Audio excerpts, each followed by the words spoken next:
mes petits cailloux, coucou Greg et coucou Alec. Salut. Il a fait un prout.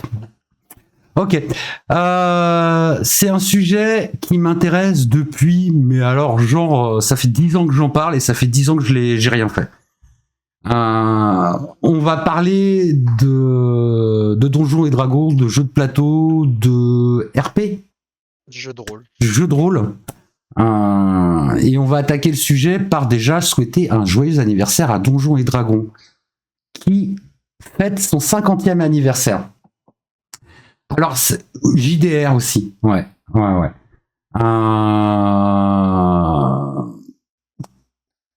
Ça fait très longtemps que j'ai envie d'essayer le JDR. Je suis passé complètement à côté quand j'étais jeune.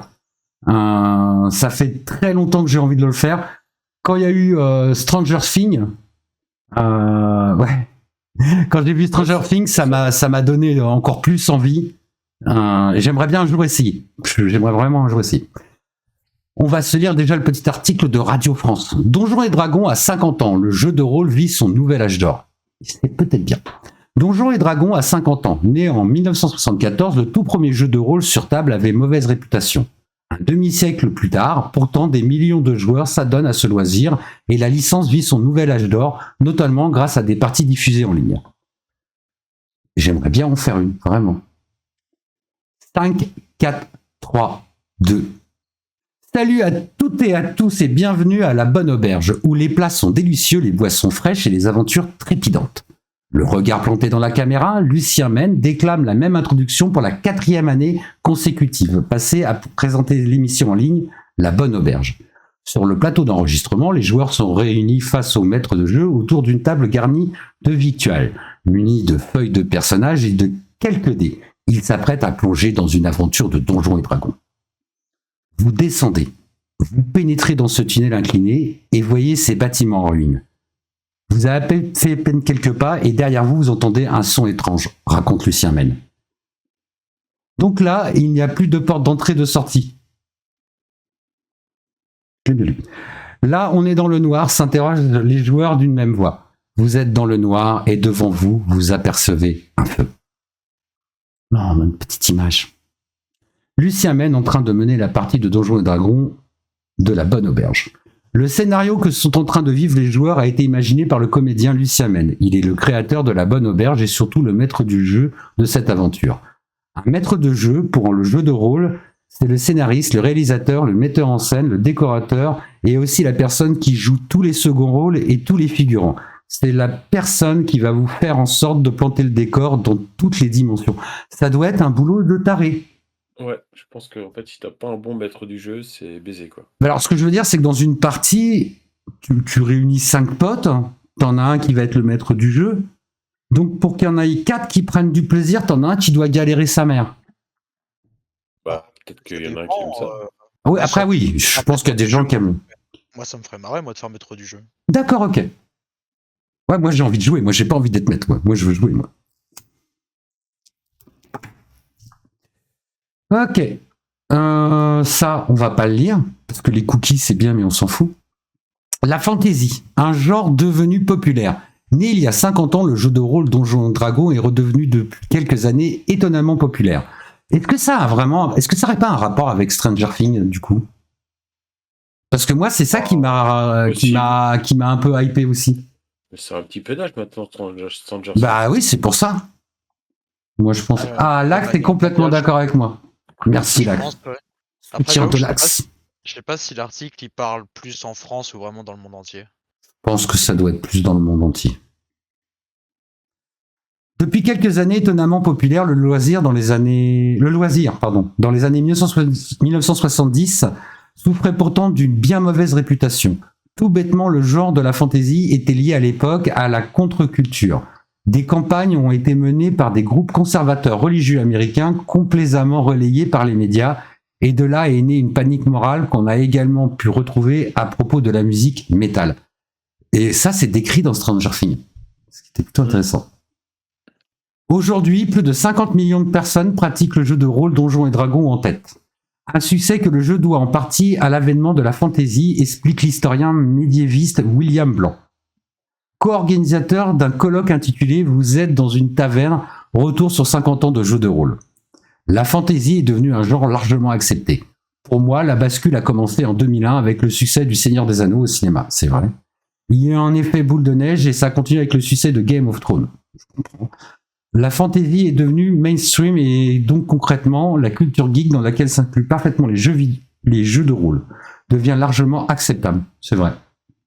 Mais même l'image des gamers commence un peu à changer, lentement en France, mais ça commence un peu à changer. Et en Corée, t'es joueur de StarCraft, enfin à l'époque, t'étais joueur de StarCraft, t'étais une star, quoi. Maintenant, tu dis League of Legends. Peut-être. Mais en France... Oui. En Corée, quand t'es challenger, donc dans le top 500, top 300, j'ai oublié, t'es une micro-star locale. Oui. T'as des mecs en France, je crois que c'était Tréton, un mec chez OTP qui racontait ça. Il était allé en Corée, il voulait aller dans une boîte, ils l'ont pas laissé rentrer avec ses potes. Il a montré son compte League of Legends qui prouvait qu'il était challenger, ils l'ont laissé rentrer, ils ont pris des photos avec lui. Délire. C'est hallucinant. Mais tant mieux, tant mieux. Mais c'est étonnant quand même que culturellement en France on ait vraiment beaucoup de mal avec ça. Hein. C'est l'art du jeu vidéo, parce que je considère ça. Ouais, mais c'est lent par rapport au reste du monde. Bah, pas spécialement comparé au reste de l'Occident, je trouve. Enfin, ouais, si, peut-être comparé ça avec l'Allemagne et tout, ils avaient les trucs de CSGO, etc., qui étaient organisés. Même les pays scandinaves. Ouais, puis je pense que, enfin, vraiment, moi, à 50 ans, dans ma tranche d'âge, il y a. Si je discute avec un autre homme de 50 ans, des fois, il a même jamais joué à un jeu vidéo de sa vie, tu vois. Et si je lui dis que je suis en train de jouer, le mec, il me regarde bizarre. Ah ouais. Il y a encore un peu de. Oui, c'est vrai qu'à ton âge, oui, c'est vrai que moi maintenant. Oui, votre génération est moins impactée par ça. Oui, en fait, le truc, c'est que là, maintenant, ma génération, ça, c'est un truc qui m'avait fait marrer d'ailleurs une fois au collège. Mais c'est que les jeux vidéo, c'est tellement devenu mainstream que même les mecs populaires bully jouent aux jeux vidéo en fait. C'est-à-dire que moi, une fois au collège, il y avait un mec qui était un peu la racaille du coin, machin et tout. Il est venu me voir pour me demander des conseils sur Red Dead Redemption 2. Parce Ok. que, putain, le jeu de fou et tout. Ok. Bah ouais, effectivement, c'est un jeu de fou. Mais c'est pour ça qu'effectivement, je trouve ça maintenant c'est plus commun de jouer aux jeux vidéo et quasiment tous les mecs, Oui. Plus ou moins, ils sont peut-être pas tous aussi geeks et nerds que moi, mais ils jouent plus ou moins, ils ont plus ou moins une PS4 quoi. Ah, mais c'est surtout que moi, être geek nerd à mon époque, c'était compliqué. Aujourd'hui, ça l'est beaucoup moins quand même. Ah oui, non, c'est sûr que maintenant, bah, tu peux toujours avoir des cas de harcèlement, mais je pense que ce sera pour d'autres raisons vraiment que ça en Oui. lui-même, alors qu'à l'époque, juste le fait d'être un nerd suffisait pour Ah oui, être, complètement. Complètement. On continue. C'est vrai qu'on est dépassé. On est des satanistes à invoquer des démons ou encore on égorge des vierges dans des caves sordides et on aimait bien participer même si on fait partie des cool kids. Abonde Lucien Men. Je pense que le shift s'est opéré avec des personnes qui étaient ces gens pas très cool dans leur adolescence et leur enfance qui jouaient à Donjons et Dragons sont devenus des créatifs qui aujourd'hui sont à des positions de pouvoir ou d'influence. Et c'est vrai. Et c'est vrai. Les nerds ont pris le pouvoir. Comme les co-créateurs de Stranger Things ou les créateurs de Game of Thrones par exemple. Ils ont vraiment joué à Donjons et Dragons quand ils avaient 12 ans. Quand j'ai commencé le jeu de rôle, j'avais 9 ans, c'était en 1989. Personne ne savait ce que c'était un elfe ou un gobelin. Maintenant, toute personne adulte qui n'a pas grandi sous un rocher sait ce que c'est. C'est vrai, même moi. Un genre porté par l'actual play. En marge des séries télévisées, des comédiens professionnels se sont également mis à diffuser en ligne leurs parties de jeux de rôle. La chaîne la plus connue, Critical Role, portée par le maître de jeu Matthew Mercer, réunit des youtubeurs, bien sûr, réunit des doubleurs de voix passionnés par ce jeu. Il joue à Donjons et Dragons en direct sur Internet aux États-Unis. Il y a des millions et des millions de gens qui suivent ça toutes les semaines. Il y a même une adaptation en série animée, Vox Machina sur Amazon Prime, précise Lucien Men. Ah, je ne savais pas du tout que Vox Machina, ça venait de là. Pour afficher... Non, ça, on s'en fout. Ça, on s'en fout. Ça, par contre, c'est intéressant. En 2021, des fuites de données de la plateforme Twitch avaient permis de découvrir que la chaîne Critical Role était l'une des plus rentables de la plateforme, rapportant jusqu'à 9,4 millions de dollars par an. Ok. En France, ce genre de diffusion en ligne nommé Actual Play a essaimé ces dernières années avec Game of Roll, Roll and Play, Table Quest et évidemment La Bonne Auberge. C'est cool. C'est cool. Le principe de l'actuel play, c'est de jouer une partie de jeu de rôle filmée et diffusée en direct ou en différé sur Internet, soit sur Twitch, soit sur YouTube, raconte Lucien Men. Nous, on fait des parties diffusées en live sur Twitch qui durent entre 3 et 4 heures, et ensuite on prend ces parties-là et on coupe en 2 épisodes, ce qui nous fait 2 épisodes hebdomadaires. C'est pas con. Les gens qui font ça sont des génies. Il y a à peu près 9 ans, un groupe d'amis a demandé aux comédiens à découvrir Donjons et Dragons. Tiens. J'ai alors créé une campagne qui s'appelait La Bonne Auberge, ce qui est à la fois un clin d'œil au film Le Grand Détournement et à Donjons et Dragons, où un cliché dit que toutes les aventures commencent dans une auberge. C'était un groupe d'amis de 30 ans. Il y avait aussi des femmes, ce qui était nouveau, car le jeu de rôle est un hobby où malheureusement il y a longtemps eu peu de diversité. Et ça fait quelque chose de différent. Et je me suis dit que c'était trop cool, que j'aimerais trop montrer ça. Depuis 4 ans, Lucien Men a donc monté avec son frère Maxime La Bonne Auberge. Sa diffusion en ligne cumule ainsi entre Twitch et YouTube près de 60 000 abonnés. C'est pas mal. Et chaque vidéo est vue à près de 30 000 fois. C'est très correct.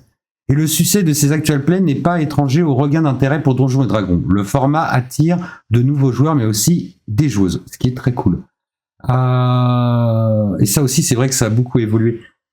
J'en parlais hier, Alec, donc j'en ai déjà parlé avec Greg. Est-ce que tu as vu une pub pour une partie de Loup-Garou fait par Canal+? Non, mais je sais qu'ils font ça parce qu'ils piquent les concepts youtubeurs, quoi. Bah oui, j'ai un peu halluciné. J'ai un petit peu halluciné et ils ont vraiment recréé un village avec des petites maisons. Ils ont mixé la télé-réalité avec une partie de Loup-Garou et ils t'ont foutu ça à la télé. Non, mais déjà, Amazon Prime, ça fait plusieurs années qu'ils font ça, où ils prennent soit directement des stars d'internet, ou ils prennent des concepts qui. LOL, non, c'est ça? Ouais, il y a le LOL qui ressort. J'ai jamais regardé, ça m'a jamais attiré. Tu n'as rien raté. Mais c'est qu'un exemple, il y en a plusieurs des trucs comme ça, et où ils cherchent à faire un mixte entre la télé, YouTube, sur leur plateforme de streaming, quoi. À quand des parties de Donjons et Dragons sur TF1 en Prime? Bien sûr, avec Cyril Hanouna. Qui c'est qui pourrait nous faire le maître de jeu sur TF1? Ben, Cyril Hanouna, mes petites beautés. Ah non, bah non. Non, pour une partie de l'enfer. Comment il s'appelle le mec avec une voix nasillarde et qui te donne tout le temps des anecdotes sur Paris que tu t'en fous, là? Oh mais non, tu parles de Laurent Dutch ou Stéphane Bern? Non, Laurent Dutch, et tu le mets en maître du jeu. Oh non, j'aime bien Laurent Dutch. Il est bien Laurent Dutch. Oh non, il est bien. Ouais, non, il est bien. Moi, j'aime bien Métronome. Je vous conseille la série Métronome. Elle est très intéressante. Ouais, même le livre. Hein. Oui, c'est vrai. Bravo, Greg, toi qui sais lire. Eh oui. L'imaginaire. Le livre aussi où il n'y avait que des images. Ah, la BD. La BD. La BD. L'imaginaire est un refuge. Dans La Bonne Auberge, l'autrice de BD Pénélope Bagieux incarne ainsi Corbe Murphy. C'est une barde flamboyante, une artiste au succès mitigé, on va dire. Ces spectacles se terminent assez souvent par des catastrophes avec des incendies et des blessés. Le but de Corbe est simplement d'être connue, elle ne doute pas de son talent. L'autrice des Culottés n'était pas étrangère au monde du jeu de rôle en rejoignant l'équipe de La Bonne Auberge. J'ai commencé le jeu de rôle parce que j'avais une grande sœur rôliste. Je voyais chez moi, le vendredi soir, des tables dans le salon de mes parents avec ma sœur, des voisins, des copains qui faisaient des jeux de rôle. Je trouvais ça formidable. L'imaginaire est un excellent refuge pour moi et surtout une porte ouverte vers quelque chose qui était mieux, quand même, que mon quotidien de fille de 16 ans. Excusez-moi, je me suis un peu haché en lecture. Ah, mais c'est marrant, sa tête me dit quelque chose. Pénélope Bagieux. Moi aussi, il me dit un truc. Ouais. De quoi? Il y a Paul Mirabel à droite. Paul Mirabel? Je ne connais pas, c'est qui? C'est une blague? C'est un humoriste. C'est un grand blond un peu dégingandé. Ah, ça me dit rien du tout. Bah écoute, je vais le voir l'année prochaine. Ok, bah alors là, on a Pénélope Bagieux. Il y a Paul Mirabel, Greg? Ouais. Ah, vas-y, hein. Non, ils sont en train d'organiser des plans sans moi. Ah non, moi j'aime pas, moi je veux pas le piffer. Ah ouais, ok, d'accord. Ah, vous allez vous battre alors? Ouais, sûrement. Ouais. Pénélope Bagieux retient surtout les amitiés indéfectibles créées grâce à ce loisir. C'est vraiment des amitiés assez atypiques pour des amitiés d'adolescentes. On a construit quelque chose ensemble en faisant des campagnes dans lesquelles on vit des aventures parfois toute la nuit. Et on a comme un petit monde secret à nous. Ce sont des gens qui ont beaucoup d'imagination, qui sont assez adaptables, qui font un peu d'impro théâtral. Et puis, ils ont cette espèce de candeur aussi. Je pense d'accepter totalement vibrer face à un dragon qui n'existe finalement que parce qu'on est en train de leur raconter. Ouais. Pour l'historien, le revoilà de retour, William Blanc, un des buts premiers de jeu de rôle est en effet d'être un ailleurs par rapport au monde moderne. Vous vous trouvez dans un autre monde, un univers médiéval, fantasmé, où vous êtes une guerrière ou un magicien dans des décors naturels où la nature est omniprésente. Il n'y a pas d'industrie, il n'y a pas de pollution. C'est l'exact opposé du monde contemporain et c'est ça qui est plaisant en fait. Un nouveau public dont je ferai peut-être bientôt partie. Signe des temps, ces mondes imaginaires attirent de plus en plus de monde et de nouveaux publics. Le confinement, notamment, a apporté un afflux de nouveaux joueurs. C'est vrai que je n'avais pas pensé au confinement. Pour Pénélope Bagieux, toujours, depuis une quinzaine d'années, la sous-culture, la contre-culture, tous les trucs de nerd, en fait, sont devenus un peu cool. C'est vrai. Il était logique que ce soit autour du jeu de rôle. Pour l'autrice, si ce loisir est parvenu auprès de longues années à se débarrasser de cette image de chambre de garçon qui sent la chaussette, c'est notamment grâce à une féminisation du public qui a contribué à la rendre acceptable et normale. C'est vrai. Vendeur de jeux de rôle depuis plus de 20 ans, Eric Auger est le propriétaire du magasin Star Player à Paris. Dans le petit milieu du jeu de rôle, Donjons et Dragons reste la locomotive et représente jusqu'à 40% des ventes de ce média. C'est quand même important.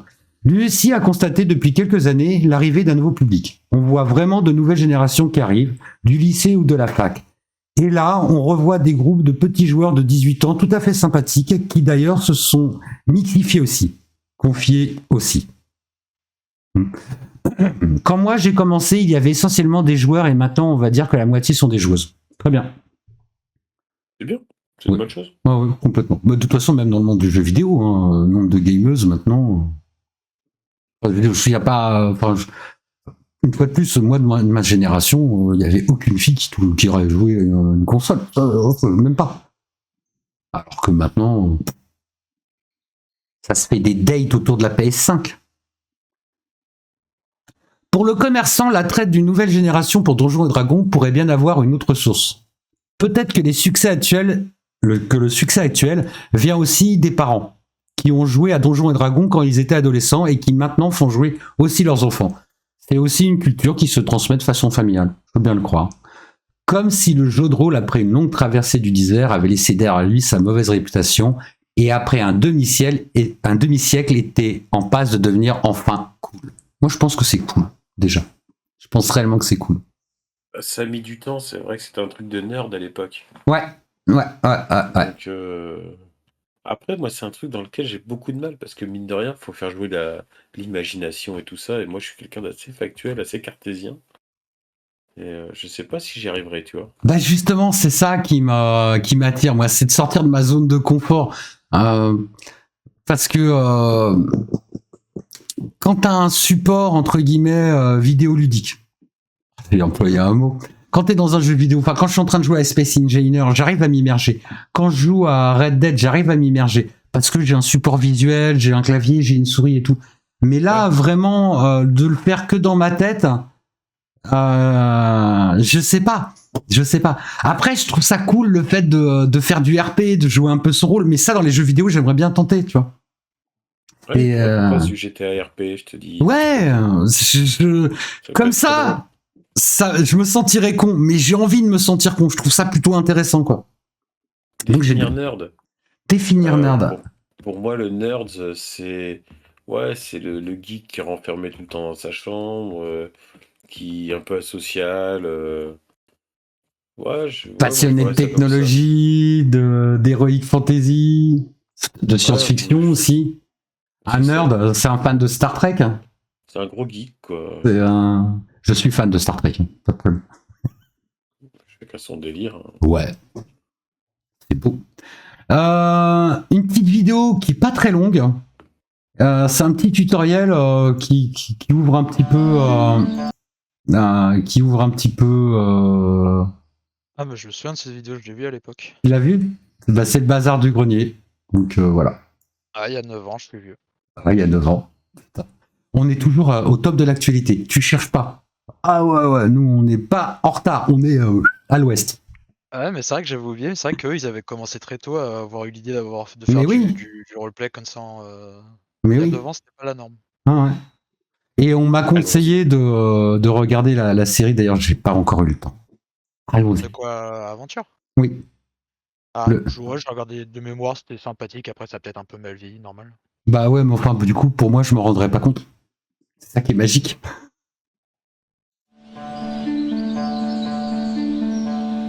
Salut à tous et bienvenue sur cet épisode 0 d'Aventure. Alors, Aventure, c'est quoi? Eh bien, c'est une émission à Théorie de la sur la caméra, chaîne Ouais, hein. Par contre, là, on est vraiment tout de suite après la fin de sa perte de points. Jeune. Ouais, hein, c'est ouf. Non, de mémoire, il avait déjà. Enfin, ouais, ça devait pas être loin après, mais il avait déjà perdu, je pense, depuis quelques temps déjà. Parce que les deux premières images que j'ai vues de JDG, c'est. En fait, quand il avait fait une collab avec Noob. Enfin, il avait participé à un épisode de Noob. Mhm. Et puis là, quand je le vois comme ça, c'est vrai que ça fait un écart. Bazar du Grenier, qui est une partie de jeu de rôle sur table. Donc cet épisode 0 va servir à poser les bases de ce qu'est un jeu de rôle sur table pour les gens qui voudraient découvrir mais qui n'en ont absolument jamais fait. Moi. Un jeu de rôle sur table, d'abord, c'est quoi? Eh bien, c'est un conte interactif raconté par un maître du jeu, ou MJ, dans lequel les joueurs sont les personnages principaux. Par exemple, si le MJ dit Vous rentrez dans une pièce faiblement éclairée, les murs sont nus et il n'y a aucune étagère. Au milieu, vous remarquez une caisse apparemment fermée. L'ambiance semble légèrement pesante car dans cet endroit, vous ne savez pas où est-ce que vous allez. Vous ne connaissez pas la destination. Qu'est-ce que vous faites? Ah, mais c'est eux, là, j'avais pas fait gaffe. Hein. Donc là, on a Fred. Hein. Là, on a Seb. Moi, je connais pas les deux autres, mais. Quoique lui et sa tête me dit quelque chose. Non, le mec en haut, impossible que tu le connaisses, mais. Lui Bob Lennon, non, ça c'est juste le maître du jeu, pareil. Ok. Il est pas connu. Bob Lennon, c'est celui qui est le troisième, c'est sur rouge. C'est lui? Ah, je connais pas. Je le connais, lui? Tu connais pas Bob Non. Enfin, peut-être pas, tu connais, mais c'est comme Antoine Daniels, genre c'est un des piliers du YouTube français, quoi. D'accord, bah encore un mec à découvrir. Tant mieux. Après, lui, il fait du gaming, donc c'est pas très intéressant à regarder, mais c'est un mec. Pour le coup, en vrai, j'étais gros fan. Il a un peu bercé mon enfance. Ouais, Non. ouais un peu. C'est un peu l'image du père pour toi?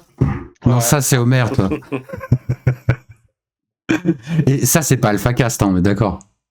Non, mais c'est vrai que quand tu dis, il y a pas un truc. Ah, ok, je crois que t'allais non. te foutre complètement de ma gueule. Ça va. Non, mais alors lui, je sais plus d'où il venait, mais le seul truc que je sais de lui, c'est qu'à un moment, je l'ai vu, je crois que c'était sur Twitter, que le mec était complètement dépressif et au bord du suicide.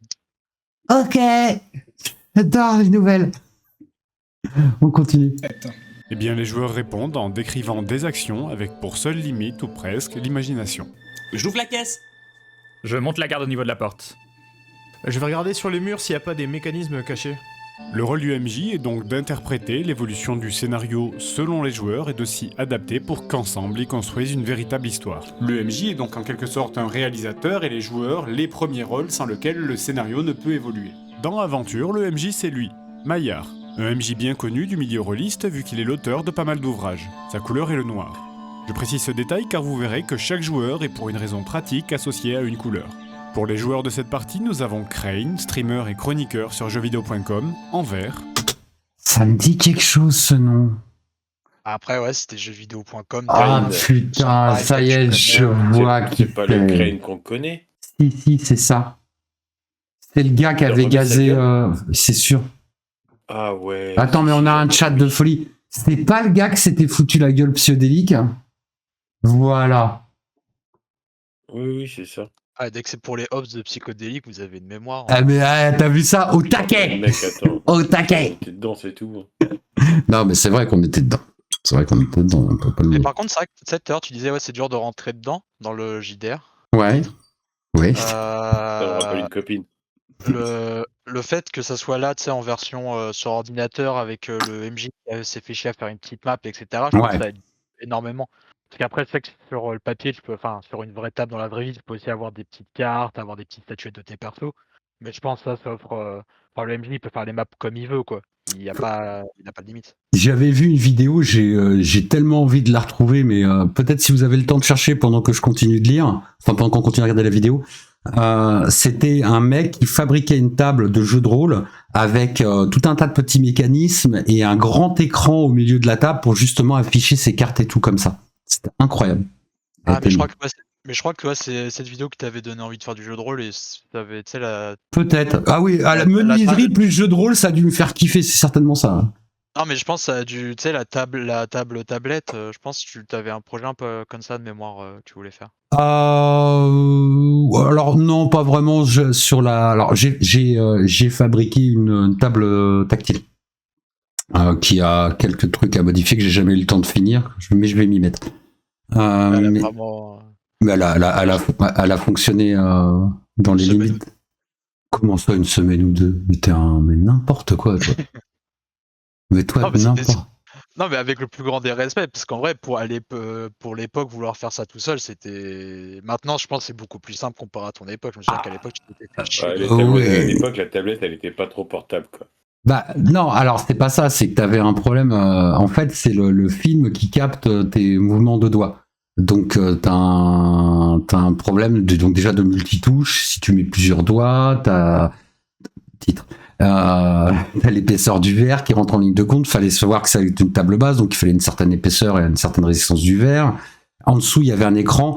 Et c'est là-dessus que j'ai un peu merdé, c'est sur l'écran. C'est-à-dire que l'écran, j'ai utilisé un écran de télé, ce qui n'est pas stupide, mais j'ai un peu abîmé la dalle parce que j'ai enlevé le support à l'arrière pour essayer de gagner en épaisseur, et ça a un peu fait fléchir l'écran, et je pense que c'est ça qui l'a flingué. Ou peut-être autre chose. Enfin, l'écran a tenu à peine 2 ans. Après, c'était un écran premier prix de chez Boulanger. Donc bon... Est-ce que c'est parce que je l'ai démonté et qu'il était un tout petit peu... Il y avait une légère vague, ou est-ce que c'est parce que c'était de la merde de chez Boulanger J'en sais rien. Mais en tout cas, il faudra que je change l'écran. Allez, on relance Fred.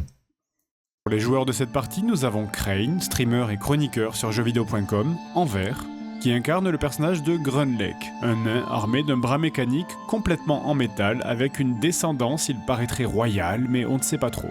Ensuite vient moi-même, en jaune évidemment. J'incarne Théo Silverberg, un paladin de l'Inquisition. Sévère, mais juste, capable de faire appel au jugement de la foudre.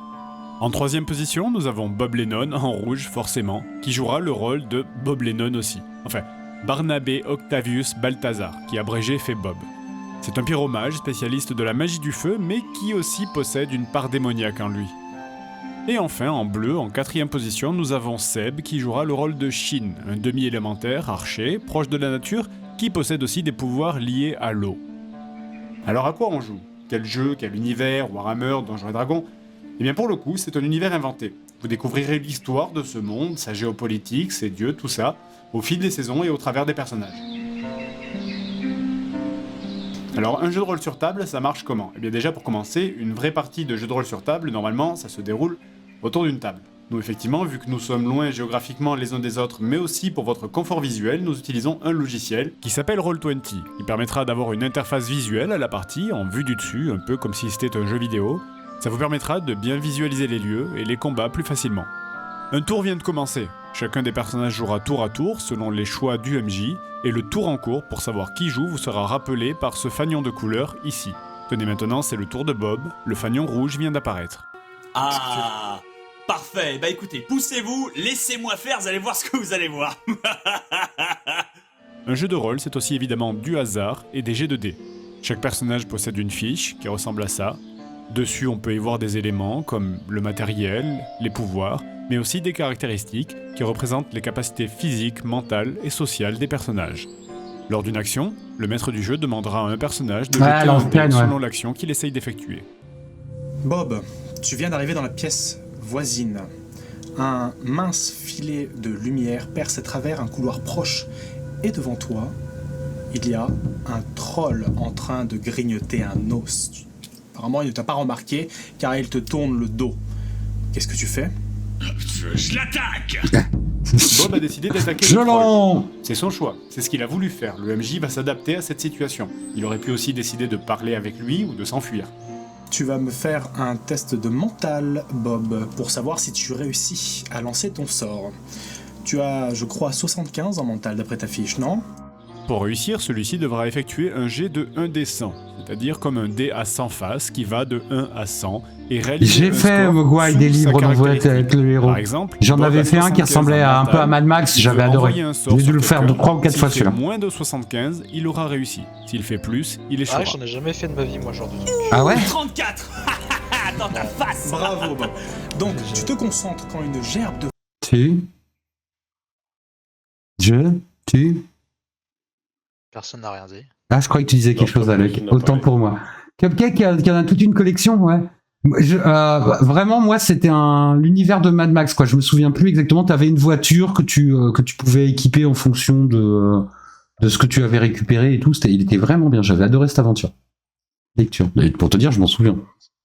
Ça a au moins 40 ans. flamme apparaît dans tes mains. Le troll commence tout juste à se retourner en voyant la variation de luminosité dans la pièce quand tu lui jettes ton sort. Il s'enflamme et tombe au sol en hurlant. Il s'écrase lourdement. On a aussi des réussites ou des échecs critiques. Plus le chiffre est bas, plus la réussite est critique. Si Bob avait fait un 2, par exemple, on aurait considéré ça comme une réussite critique, ce qui veut dire qu'il aurait extrêmement bien réussi son action, et le maître du jeu en aurait tenu compte dans son récit. A l'inverse, s'il avait fait un 99 par exemple, ça aurait été un lamentable échec. Les événements que vous allez suivre commencent alors que les personnages sont déjà réunis depuis un certain temps. J'espère que cette émission vous plaira et que vous prendrez plaisir à suivre nos aventures.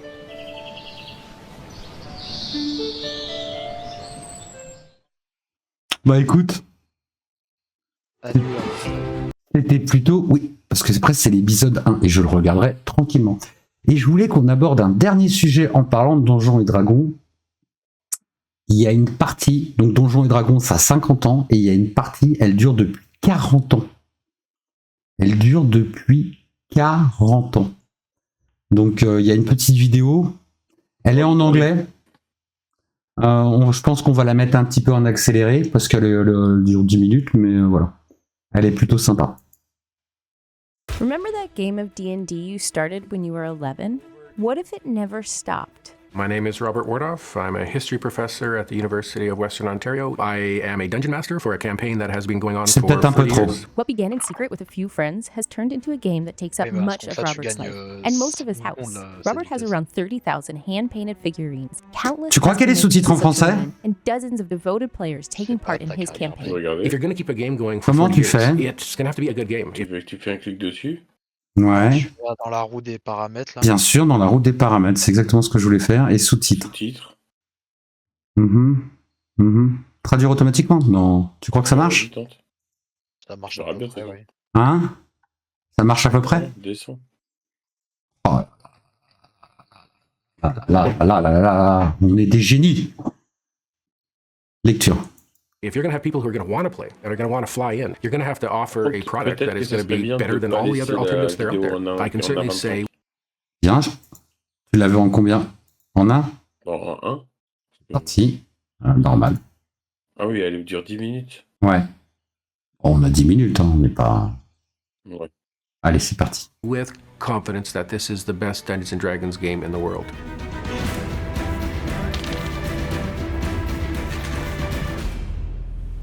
So if I'm playing for 10 hours a week at 52 weeks in a year, that means if I'm doing that times 40, that would be 20,800 hours. How many minutes is that? So if I figured that out in minutes, that would end up being 1.24 million minutes, I think.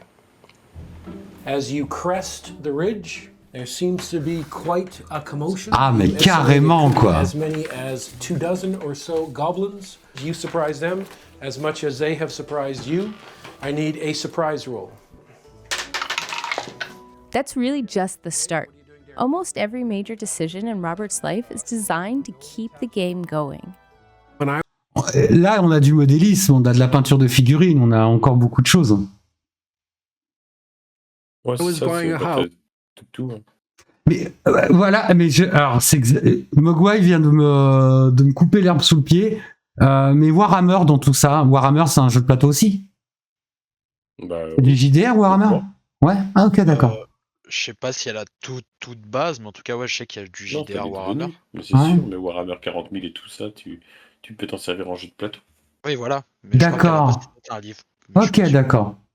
Ouais, il a une armée de nains. Nous, on en a qu'un. Oui. The most important part for me was getting a gaming space that I could use. Ouais, parce que sa pièce, ça commence à devenir petit. Is my gaming area. If he doesn't slow down, he's gonna need a bigger house.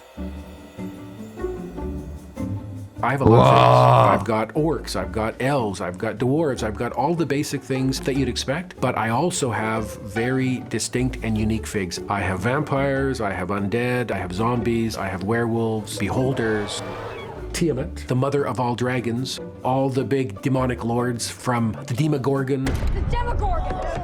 We're deep. But also heroes. So all the great kings and queens of countries, the high-level wizards, all of these things. My goal is to have everything. But what's the point of having so many figurines? Waouh! Tu voudrais pas tout ça pour ton train, Greg? Si, mais pour mon train, ça serait pas démonté tout le temps. Oh, putain. Donc, Non, mais le mec, oui, non, mais il est obligé de changer à chaque fois. Il change la scène, c'est-à-dire qu'il change sa table à chaque fois, il réaménage sa table pour chaque fois qu'il fait une partie, quoi. Ouais, sûrement.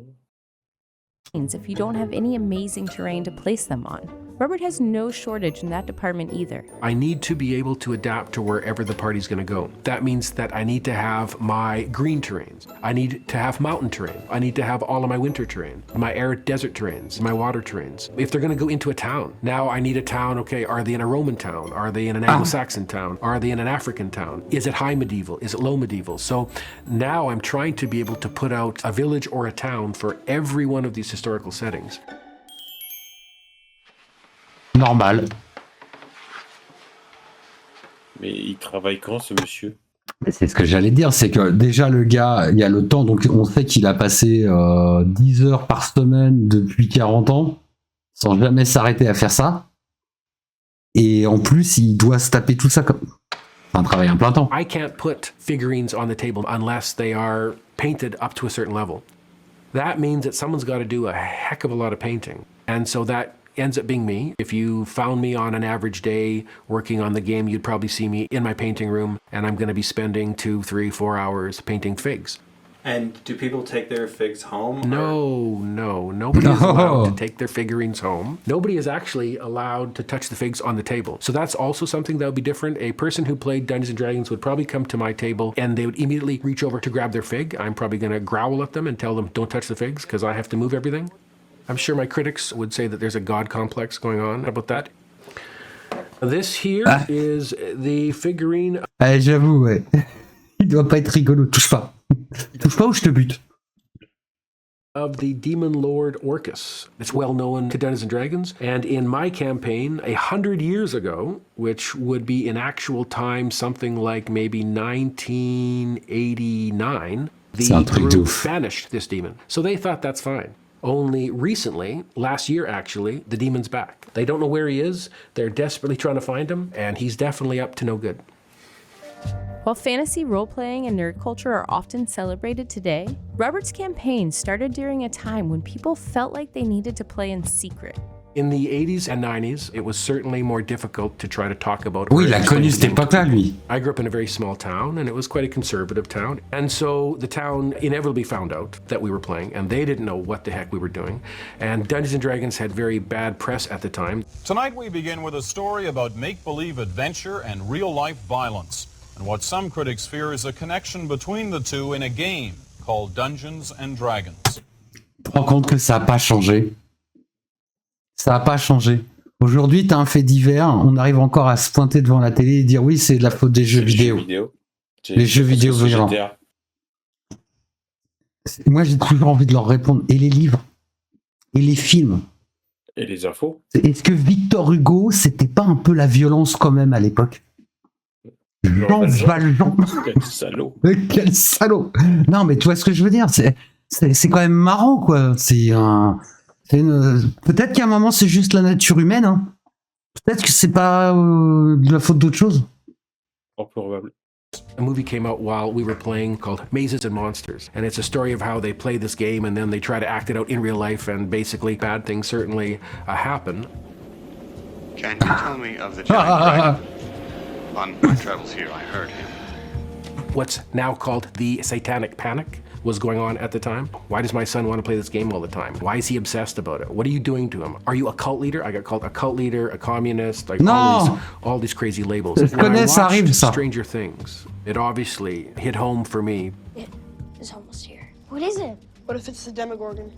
Oh, Jesus, we're so screwed if it's the Demogorgon. It's not the Demogorgon. The whole concept matched exactly what we were doing in the early 1980s.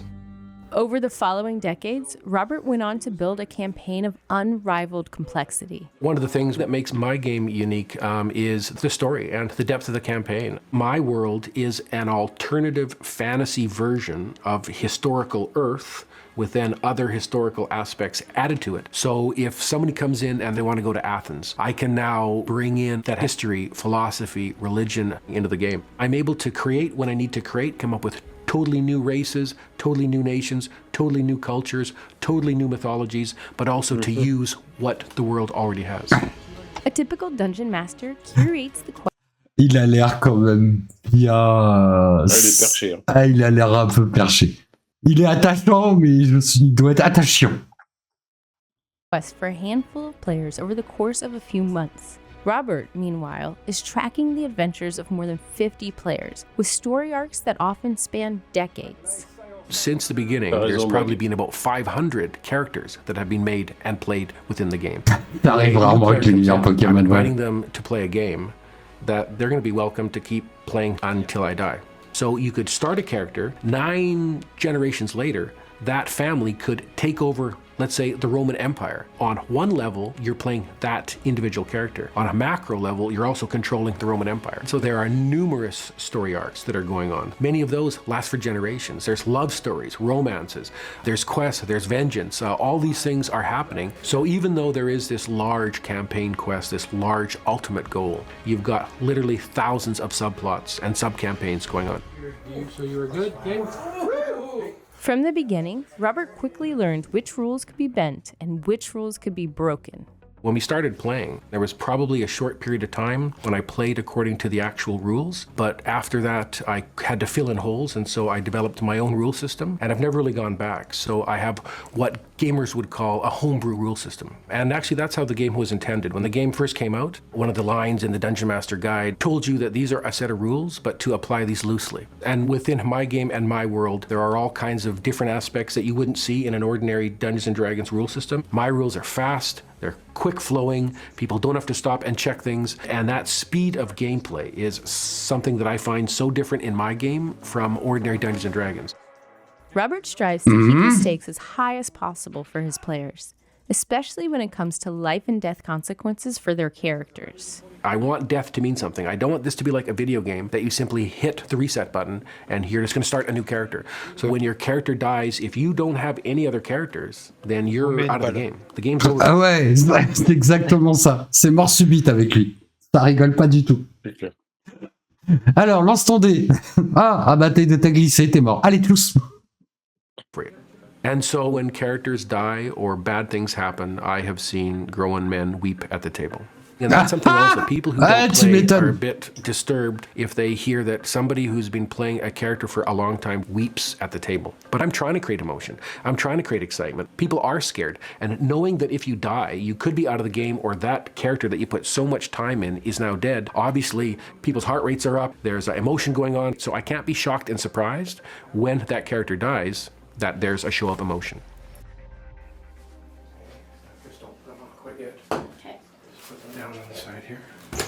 I have one daughter, and ever since she was a baby, she's been around this. I think maybe when she was 6 or 7 was the first time when she asked whether she could play. So she created a character as a fairy, and she still plays now. She's 20 years old. I mean, obviously, there's other stuff going on in her life, but she's been playing all the way through.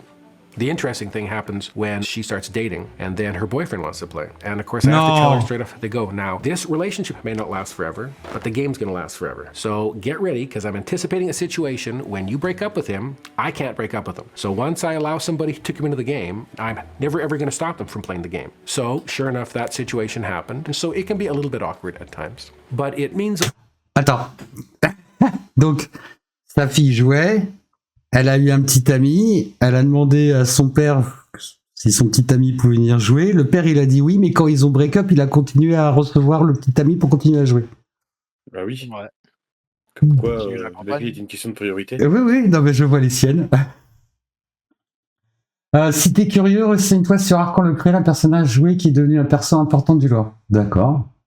Attends, ça veut dire qu'il y a un mec qui jouait un personnage, et après, le personnage est devenu tellement important dans une partie qu'il est rentré dans le lore du jeu complet. C'est ça que tu veux dire, Max? Les gars sont cool, mais il y a quand même des couteaux plein de la pièce. Oui, au cas où les esprits s'échauffent. It's a lot to be able to have my daughter play the game and to have her interested in the game. And she obviously knows what the game means to me, for sure. I think C'est there's an lui? assumption that Non. at some point we're all going to grow up and we're going to stop C'est playing lui. games. And so people always say, how C'est lui. Ah, la airline, elle est bien partie. Hein. Ah ouais, c'est lui. C'est ouf. Ah ouais. Ah, c'est ouf, Clax. C'est ouf. does your game end? How's it going to end? And it's like, well, my answer is always, how does the world end? How is your world going to end? Well, it's probably going to end when I die. Well, for you it is, right? And so the answer is largely the same. It's much like life. More than anything Moi, je vais else, devoir vous the laisser. game represents. C'est vrai? Ah ouais, je suis en train de m'endormir. Mais vas-y, fonce, en plus tu bosses, Greg. Des bisous, Ouais, je sais. Greg. La bonne nuit à tous. La bonne nuit. Éclatez-vous bien. Et surtout, n'oubliez pas, il n'y a rien de plus important que le prochain lancer de dés. Exactement, c'est vrai. Merci, Greg. Allez, bisous. Des bisous, à demain. Friendship. And I find that friendship is based on planks. You need something to hold it together. So we may have gone to high school together, but as we go through our lives, unless we have a plank, we're not going to get together. We're not going to fly to see each other. So as long as I can keep doing it, hopefully for all of my life, I won't lose my friends. My basement's my sanctuary. It's a place that I can come and I can almost as soon as I walk down here, I am in a different world. And it opens up all the doors of creativity. I don't ever intend on stopping playing, on stopping painting, on stopping building, and on stopping bringing my friends together to play the game. I don't ever intend on quitting. Ok. Eh bah lui, il est déter sa mère. C'est un truc de ouf. Vivre avec lui, ça doit pas être simple. Ah non, tu dois pas rigoler tout le temps. En tout cas, faut pas toucher aux figurines, sinon tu te fais défoncer. Bon, bah, moi, ça m'a continué à me hyper. J'ai toujours autant envie de faire une partie. On va essayer d'organiser ça. Je sais pas comment, mais on va essayer de trouver quelque chose. Alec, quelque chose sur Donjons et Dragons, les JDR? Bah, moi, j'avoue que du coup, j'en ai jamais fait. J'ai connu, enfin, je connaissais déjà de nom, mais c'est vrai que c'est avec Stranger Things que j'ai le plus capté, quoi. Et après, effectivement, t'avais des mecs comme genre du Grenier et tout qui en ont fait sur YouTube et j'ai regardé, j'ai trouvé ça cool. Et c'est vrai que ça m'a donné envie d'en faire, mais bah, je sais pas, avec mes potes, bah, on s'est jamais dit. C'est un effort quand même. C'est clair. Parce que même si là, bah, faut un mec maître du jeu, faut faire les fiches de perso et tout, alors que bah à côté, tu pouvais lancer Fortnite et faire des top 1, quoi. Donc Question de choix. voilà, ça m'a pas trop mais c'est vrai que maintenant, ouais, ça serait cool, j'avoue, de faire du JDR comme eux, en ligne, quoi. Dans la commu, on a quelques rôlistes et on a quelques MJ, c'est ça, maître du jeu du coup. Je vais essayer de voir si on peut organiser un truc. Je pense que ça Moi, peut le seul être... truc, par contre, après, du coup, c'est l'avantage aussi du JDR de manière générale, c'est que tu peux faire ce que tu veux. C'est que j'avoue que, genre, Donjons et Dragons, vu que c'est de l'heroic fantasy, ça m'attire moyen, tu vois. Parce que, Alors, je suis un peu comme toi, je suis pas. La personne à qui j'en ai parlé m'a justement dit qu'il y avait tout un tas de scénarios qui pouvaient s'adapter à ce que je préférais. On a, pour le coup, comme on parlait quelques minutes avant de Star Trek ou de Star Wars, oui, de Star Wars, je crois. Il m'a dit, bah si ton univers c'est plus la science-fiction, je peux adapter avec ça, quoi. Bah non, je sais, parce que même Bazar du Grenier, bah du coup, ils avaient fait Aventure, mais avec Star Wars à un moment. Ouais. Moi, je préférerais que ça soit un peu de science-fiction. En plus, je pense que ça changerait un petit peu de ce qui a déjà été fait, en tout cas. Bah moi, j'ai bien aimé aussi, c'est ce que Wonky ils ont fait en mode apocalypse zombie, parce que c'est simple, efficace. Mais parfait, ça m'irait très très bien. Apocalypse zombie, je trouverais ça super cool. C'est pas mal, c'est pas une mauvaise idée. On va en parler, on va en discuter. On va se laisser là-dessus sur cette capsule. YouTube, on s'en fout. J'ai oublié mes trucs. On verra plus tard. Il y a des plans, je les ai faits, je les ai oubliés. J'ai dit on verra plus tard. On va déjà essayer de faire des capsules. YouTube, tu t'abonnes, tu likes, tu cloches, tu laisses un commentaire, tu nous rejoins sur Kik, tu nous rejoins sur Twitch et tu n'oublies pas de partager. Voilà, j'ai tout dit, c'est incroyable. Il va falloir que j'arrive à trouver une phrase un peu mieux. Allez YouTube, des bisous.